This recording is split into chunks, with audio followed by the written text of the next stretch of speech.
ये pacemaker actually is one of the most 20th century में medical में 2 ऐसी डिस्कवरी आई जिसने मैक्सिमम जान बचाई।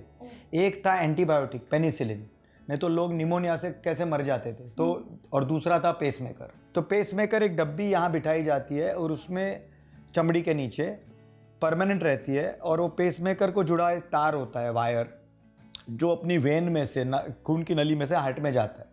तो ये पेसमेकर क्या करता है, हमेशा उसमें देखता है कि हार्ट खुद बीट कर रहा है, अगर नहीं कर रहा है तो वो करंट देता है, सिग्नल देता है, और हार्ट की स्पीड को नॉर्मल रखता है। तो जिनकी भी हार्ट बीट स्लो हो गई है अबव एज ऑफ 60-70, और जिसकी वजह से मैंने कहा वो चक्कर आके बेहोश और जान भी जा सकती है, पेसमेकर उनकी जान बचाता है। और ये पेसमेकर आजकल इतने अच्छे हैं कि एक बार डाल दिया तो उसकी बैटरी 10 से 15 साल तक चलती है, और वो बाहर से इजीली चेक की जा सकती है। और जब भी ये पेसमेकर का बैटरी डाउन होने वाला है तो उसको बदल भी दिया जा सकता है। सो पेसमेकर ने हज़ारों लोगों की जान बचाई है, और ये कॉमनली एल्डरली लोग में होता है जिनकी पल्स रेट स्लो हो जाती है। और एक तीसरी बीमारी है जिसमें पल्स रेट फास्ट हो जाती है, उसको बोलते हैं एट्रियल फिब्रिलेशन। ये भी एट्रियल फिब्रिलेशन, ये लास्ट बीमारी मैं बताना चाहूँगा, जो कॉमनेस्ट प्रॉब्लम है एल्डरली लोग में दुनिया भर में।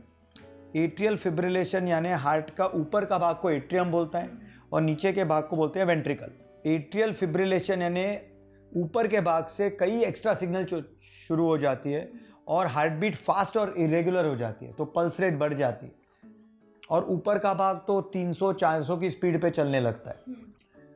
ये एट्रियल फिब्रिलेशन ओल्ड एज में बहुत कॉमन है, मतलब बोलते हैं अबाउ 70 की साल उम्र के से ज़्यादा लोग में अगर आप 24 घंटे ईसीजी निकालेंगे, या तो मॉनिटर पे 24 घंटे रखेंगे, या तो मशीन होता है होल्टर जो 24 घंटे रिकॉर्ड करता है, तो 20% पेशेंट में एट्रियल फिब्रिलेशन मिलेगा। तो it is as you grow older it is more and more common.